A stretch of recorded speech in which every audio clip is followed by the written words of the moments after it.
What's good, y'all? It's kingtise. Welcome back to Throughout the Association. And for about a year now, there's been much discussion about whether Carmelo Anthony should accept the role coming off the bench or not, mostly because he had a bad season last year. I think some of that is because the Thunder offensive system is trash, but he still had a bad season. But obviously, Melo is stood firmly against coming off the bench. Now, we all got different opinions about that, but in Melo's last interview for OKC, he made it clear he is not coming off that bench, and recently before he joins the Rockets, he said the same thing. Melo said, "I know how to play this game of basketball. I've been playing it for a long time. When I feel like I'm ready to take that role, then I'll take that role. Only I know when it's best for me to take that role. I'm not going to do that in a situation where I still know my capabilities and what I can do. And at the end of the day, the people who really matter know my capabilities and what I can still do." You start getting to the media and debates, it's going to always kind of be back and forth. Now, first of all, before I say anything, in Melo's defense,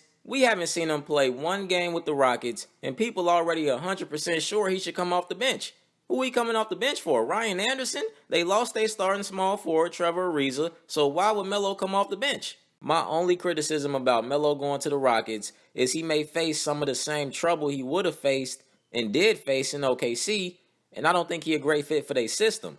But as far as him starting, I don't see who he come off the bench for. But with that said, I do not like these comments from Melo. Similar to Isaiah Thomas last year, you got to be aware of the public perception of you. When you older and have a bad season, these discussions will happen, and you got to be ready for them. Now, I'm willing to bet Dwayne Wade did not want to come off the bench last year, but he made himself look even more like the Hall of Famer he is by doing it, and I'm sure a lot of teams would love to have D-Wade come off their bench. As they starter, though, maybe not too many. Carmelo Anthony, if it's best for the team, you should embrace coming off the bench. You know in basketball, got nothing to do with coming off the bench. As a matter of fact, that may be the reason you should come off the bench. Look at Manu Ginobili. These comments to me sound stubborn. Melo sound like he's getting in his own way, and he can't accept the fact that he's not what he once was. Melo, to me, he's sounding more and more like Allen Iverson at the end of his career, and that's not a good thing.